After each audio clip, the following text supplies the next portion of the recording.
Hi, you may have noticed that the real estate world in Greater Vancouver has clearly changed, and things that worked in the past to sell your home simply do not work now. I'm your host, Laurie Blake with RE/MAX Results Realty, and I've been turning dreams to addresses in Greater Vancouver for over 25 years. If you're a homeowner who has been unsuccessful in selling your home, a homeowner who's frustrated and feels that there has to be a better way, a way to see if it's a seller's market, a stable market, or a buyer's market, and then to have the right strategy to succeed in that market type, a way to predict the market, to take advantage of it instead of it taking advantage of you, a way to sell your home for top dollar. This could be the best 30 minutes you've spent in a long time. I offer this video for you to view, and then you decide if we should meet and discuss your real estate plans. Our number one goal is to get you the most amount of money in your pocket. And we've created the tools to do just that. There are 3 important steps to getting your property sold. Choosing the right realtor with the right tools and skills for today's real estate market, with the right strategy for a changing marketplace, and finally, of course, determining the right price for success. Give us 1 hour. We will show you that there really is a difference. A real difference that will save you time and get you the most amount of money in your pocket. 4 out of 10 homeowners listed their home in 2013 and won, which translates to just over 45,164 homes simply did not sell in Greater Vancouver and Fraser Valley in 2013. Selling real estate has changed dramatically over the past few years. Those realtors who have not updated their skills and approach to marketing in today's reality are simply putting their sellers behind the 8 ball. Our studies have discovered some very interesting facts. Did you know that over 4,400 realtors in Greater Vancouver did not sell a single home last year? In total, approximately 8,600 realtors sold 3 homes or less. And these are the people many sellers are relying upon for advice with one of the largest investments in their life. Even worse, the information which you hear on the TV or the radio is either sensationalized for effect or homogenized to the point of being useless to the individual homeowner. Take the example of the average detached house price in Greater Vancouver. It was $992,600 for November 2013. Statistically correct, but how does that translate to your property? What value does that have to you? I say none. We find this completely unacceptable. We recognized that the sales information provided by the different real estate boards, although reliable in what it does supply, simply does not provide the whole picture of the condition of the local real estate market. We recognized there was a lot of important and timely clues to be unlocked, which would prove to be invaluable to allow us to develop winning strategies based on local sales information in all market types. What we were looking for simply did not exist. So we decided to go back to the drawing board and do it ourselves. We monitored, recorded, and further analyzed real estate board information to create a more in-depth picture of the real estate market. The data was then dissected and analyzed to identify the key indicators for the reports. This was not a short-term project. It took a serious investment of analytical skill, time, and money, as it required ongoing monitoring, recording, testing, and retesting each identifiable indicator for validity over an extended period of time in all market types. Monthly analyses, which allow us to dissect each month's sales successes and failures, and then predict the next month's and the next quarter's market conditions. The Vancouver Market Reports are now industry-leading monthly market activity updates, providing ongoing real-time market updates of your town, your property type, your price range, your neighborhood. They are the tool chest we use to empower our clients to make decisions based on local market facts, not opinions. For us to determine a successful strategy, we first need to be able to identify what type of market we're in. Please let me explain. How do we define market types? What percentage of home sales per month change the market? When market activity is 21 to 40+%, we are in a seller's market. When market activity is 15 to 20%, we are in a stable market. When market activity is 14% and lower, we are in a buyer's market. And now, to show you the real value, we now apply that key indicator to your product type, be it a detached single-family house, a townhouse, or a condominium, in your town, in your price range, in your neighborhood. You see, the first thing we knew going in was they're all different. It's a key point to understand right at the beginning of the process. So now that we've identified your product type, the next 3 steps are: 1. How many homes sold in a month? From that information, we want to know what price range sold the most, what price range sold the least. We also need to know how long those successful sellers took to sell, days on market. And of those sales, we want to know the averaged dollar value and percentage discounting from their original list price. Vancouver Market Report and Forecast. How many houses sold this month? Which price range sold the most? This is one of the market informative tools our team uses to see how many, in this case, single-family houses, although we do have separate reports for both townhouse and condominium, have sold in the past month in $100,000 increments. Fair to say, we all have a pretty good idea of the price bracket our properties fall into. For example, if it's less than $500,000 or between $600,000 to $700,000 or any other price bracket. We use this information to see if there's a market-created price range barrier, which if we cross when pricing your home will dramatically decrease its saleability. So let's have a quick look at the totals. We can see here that in Coquitlam for April 2013, there were 718 single-family houses available for sale during the month. Of those, 116 sold. That represents a 16% sell-through rate, or a stable market for Coquitlam as a whole. Remembering, of course, that a buyer's market is less than a 14% sell-through rate, with a stable or balanced market being 15 to 20%, and a seller's market once it passes the 21% sell-through rate point. Here, we are looking to see which price range sold the most. There were 2 close price ranges, $600,000 to $700,000 and $700,000 to $800,000, which were most active for the month, with 27 and 29 sales respectively.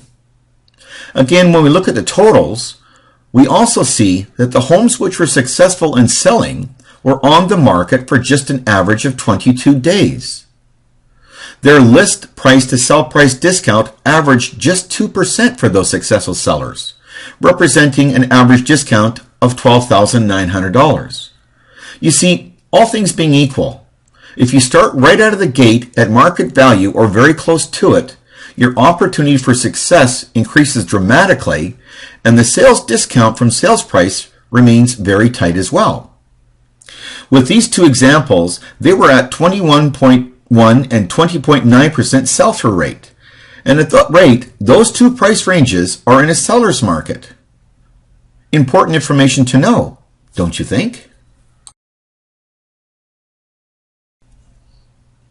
Conversely, and equally as important, is which price range sold the least. Here, we can see that the price range which sold the least for the month was a range $1,250,000 and more with 8 sales. When we look at the list price to sell price discount average for this price range, 8%, which represents an average of $128,583. It also strongly suggests that these 8 sellers had to discount deeply from their list price to sell their properties. With an 8.2% sell-through rate, this price range is in a buyer's market. This is critical information when establishing a market plan and a price.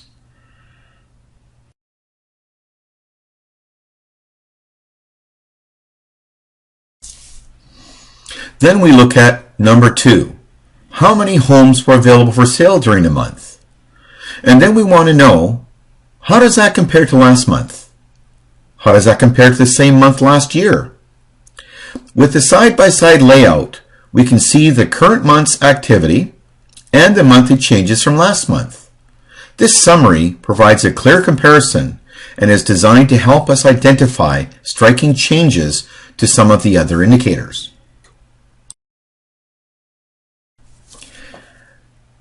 How many houses were available for sale during the month? Well, first we identify all the single-family houses which were available for sale during the month. Then we look at how many sold.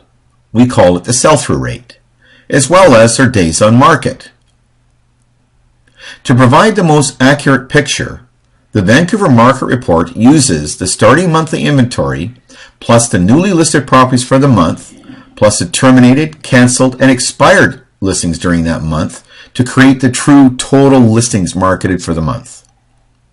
For example, for the month of April, the Vancouver Market Report's total for all listings available at 718, whereas the reported number by the MLS system is 507, meaning there was over 25% more inventory available for sale during the month than was reported through the real estate board. Next, we look at the averaged list price to sale price difference in both dollars and percentage. After that, we review the changes to the home price index. What we're looking for here are the changes.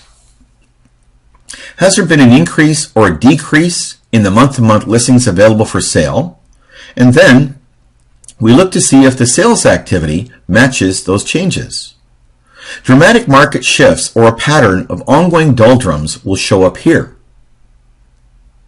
A quick review here shows us that this month's 98% sold to list price difference has decreased from last month's figure of 96%. That translates to an average of an additional $12,000 in those sellers' pockets. Information will be nice to know before you list your property.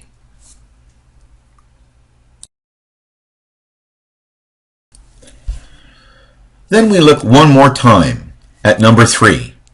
What neighborhood sold the most? And again, what neighborhood sold the least? We need to then break down the same information and present it in each neighborhood area. Different neighborhoods, different locations, some better than others, were built at different times, have different mixes of style, design, and property sizes. This provides sales activity numbers a lot closer to home, but does not and was never intended to replace the comparative market analysis required to evaluate each individual property.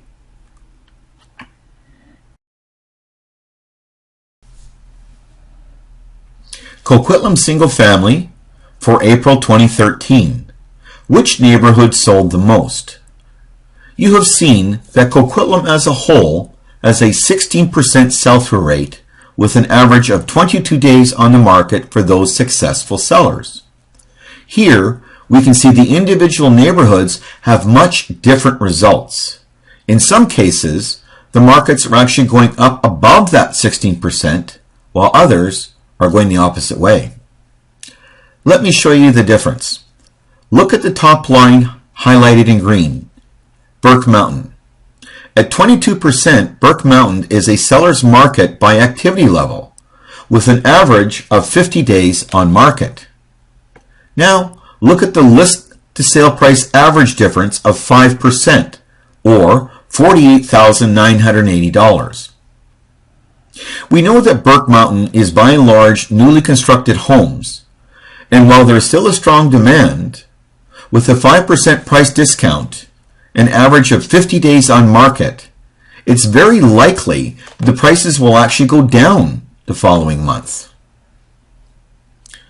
Now, let's go down 2 lines and look at Coquitlam East at 46 listings and 11 sales. Those homes sold in 10 days on average, achieving only a 1% discount from list price. They've got 99% of what they were asking. That's a very strong market. And with a 23.9% sell-through rate, it's very likely that the Coquitlam East neighborhood will be going up by $5,000 to $10,000 in the following month.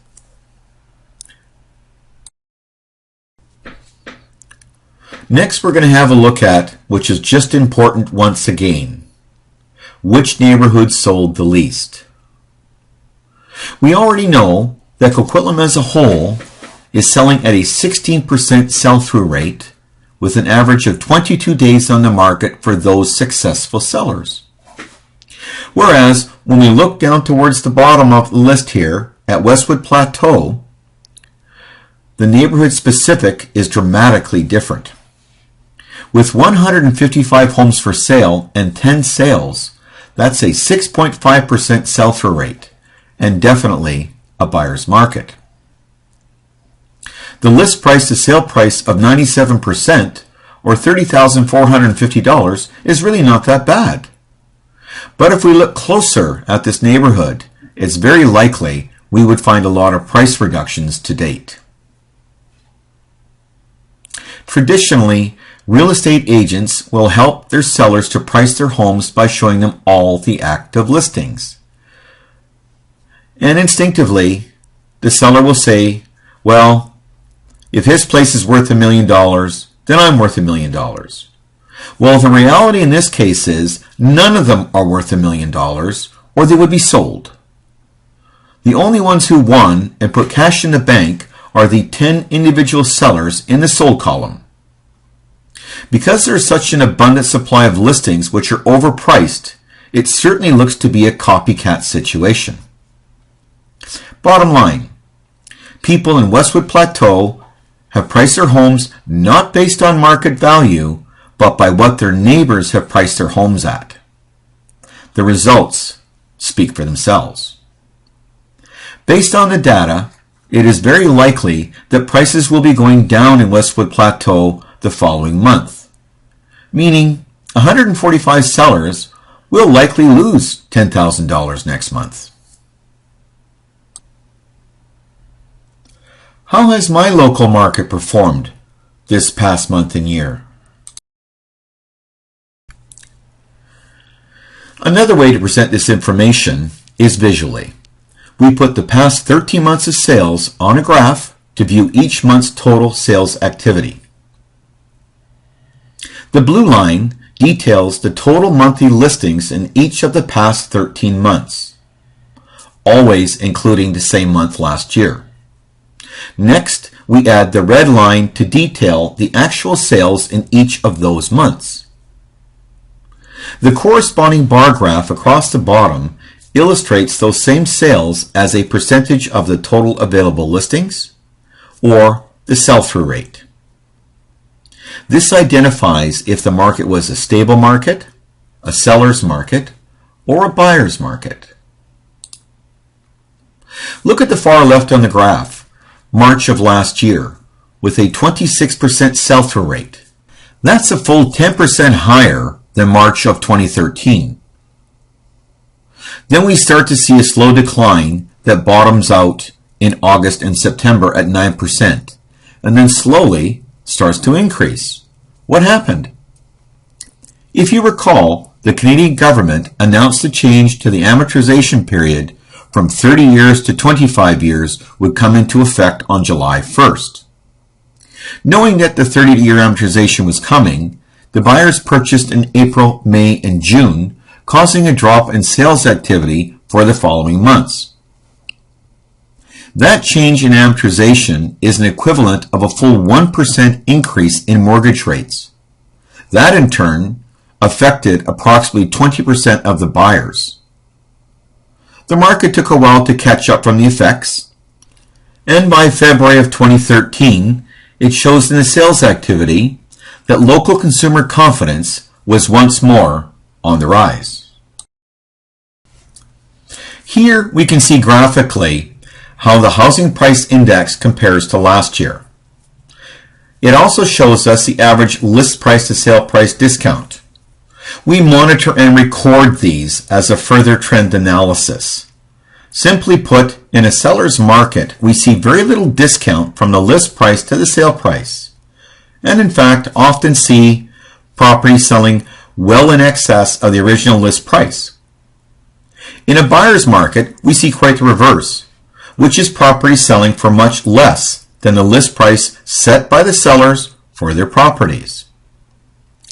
From here, we can show you how price reductions give you a heads up to market changes. In March of 2012, we had a very minimal price reduction, $9,800, around 1.4% of the housing price index of 719,997. In April, the average discount went up to $18,000, and you can actually see a drop of the HPI. Now watch the average price discount turn over again in the month of May, down to $7,950, which was one of the smallest discounts we've ever recorded, with the HPI gaining $14,000 back. Then once again it starts to creep in June, upwards to $18,000, $24,000 in July, $29,000, almost $30,000 in November, right up to $44,000, almost $45,000, the peak average price discount from list price in December with the corresponding drop in HPI. Wow, what a difference from March of 2012. We finally see a change happening here again in March 2013, where the price discounts dropped to an average of $24,900, which seems to be finally enough to turn around the market. It's going north once again. We could actually project for the month of April would actually have a smaller discount, say of $20,000. The amount of discount is reflected in two groups. One is the motivation of the seller, how much they're willing to come down their price, and if they think the price is going up towards the seller's market, they would tend to be more firm in their price. On the other hand, if they think the sky is falling, they're going to discount, and discount big.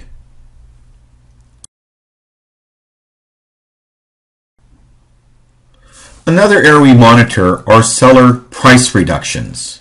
Why is it an important indicator?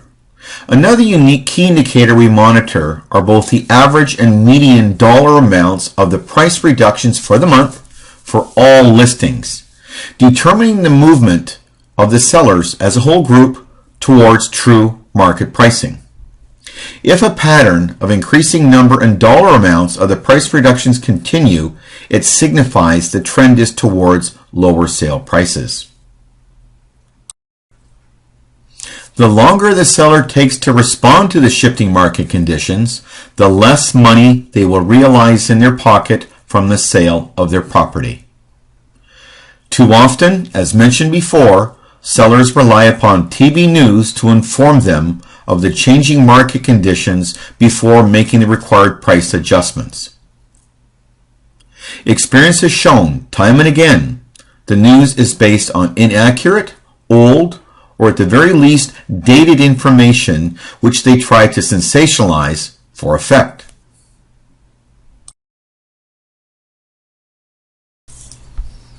The holy grail of real estate, predicting the market.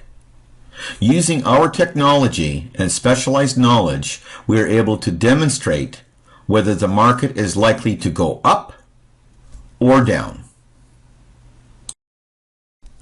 Market Trend Index, or MTI. The methodology we use is predictive market forecasting. These are the forward projections we use to assist our sellers to maximize their sale price based on increasing or decreasing inventory levels.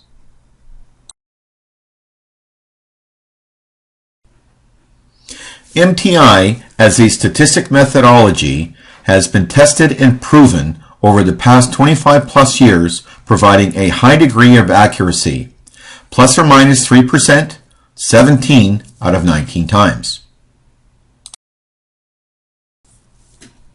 Here's how it works. As new listings come on each month, we need between 39 to 64% of those new listings to sell during that month. If less than 39% of that new inventory sells during that month, then the next month's total listing inventory will increase.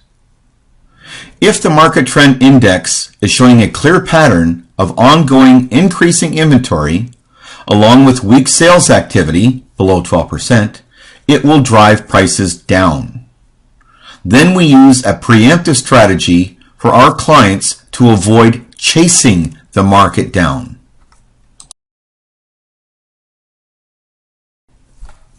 On the other hand, if more than 64% of that new inventory sells during that month, then the next month's total listing inventory will decrease.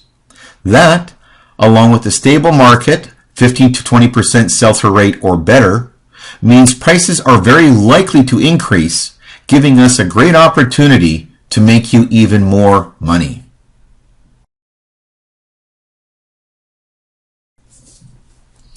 With all this knowledge comes power. Power for our sellers to make informed decisions and the tools to succeed.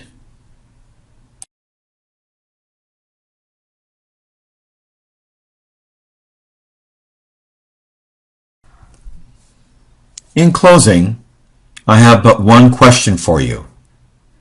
Are you still serious about selling your home?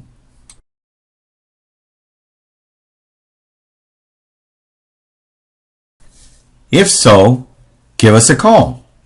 Let us show you how we get you the most amount of money in your pocket.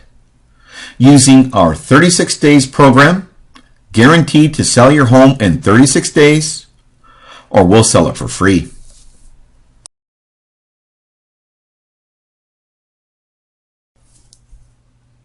So regardless of what's happening in Greater Vancouver as a whole, or today's doom and gloom message on TV, doesn't it just make sense?